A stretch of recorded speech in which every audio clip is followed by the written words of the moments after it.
어둠을 구글이라 통한다는 한 영상 검색 엔진. 한국을 검색하자 순식간에 2,000개 넘는 이미지가 나타납니다. 도로변 주차장에서부터 손님이 있는 식당, 여성들만 있는 필라테스 센터, 심지어 어린아이의 방까지 나옵니다.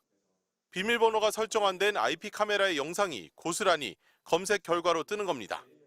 비밀번호를 설정해 놓아도 노출에 취약하기는 마찬가지입니다. 구입 당시 초기 비밀번호를 안 바꾸거나 1234, ASDF 같은 쉬운 비밀번호를 사용하면 해커의 공격에 속수무책이라는 겁니다. 누구나 이 카메라에 접근을 해서 한국에 있는 많은 화면들을 볼 수가 있어서 그런 부분들이 지금 매우 심각한.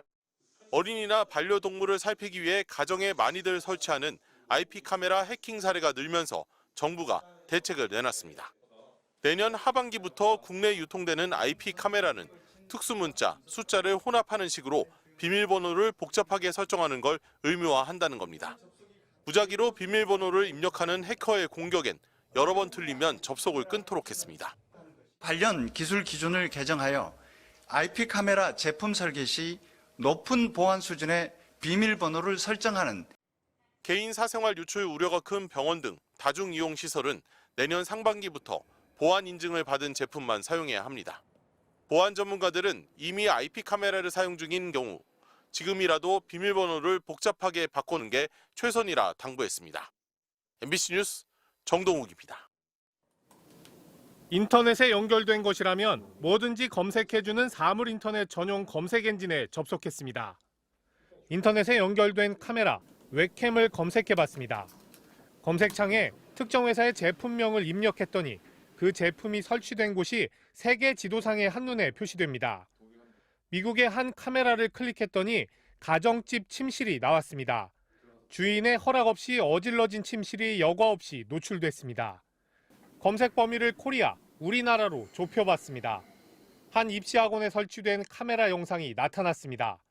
공부하다 지쳐 잠든 학생, 옆 사람과 뭔가 이야기를 주고받는 학생들의 모습이 실시간으로 보입니다. 아파트 출입구와 상점, 당구장의 모습도 보입니다. 물론 이런 카메라들에는 외부인의 접근을 차단하기 위한 보안 장치, 즉 비밀번호가 걸려 있습니다. 그러나 많은 카메라들은 공장에서 출고될 당시 비밀번호를 바꾸지 않은 채 그대로 쓰고 있었습니다. 비밀번호가 기본으로 돼 있으면 접근이 굉장히 쉽죠. 일부 카메라는 직접 조작하는 것도 가능했습니다.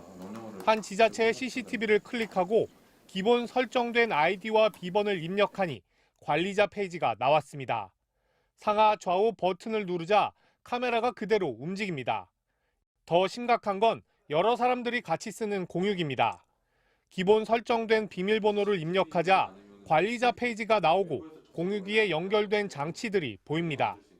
이런 공유기에 취재팀이 휴대폰을 연결해봤습니다.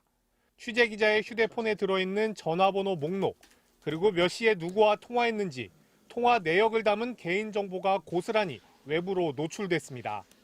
휴대폰 카메라도 얼마든지 켜거나 끌 수 있었고 휴대폰에 저장된 사진들을 빼내는 것도 가능했습니다.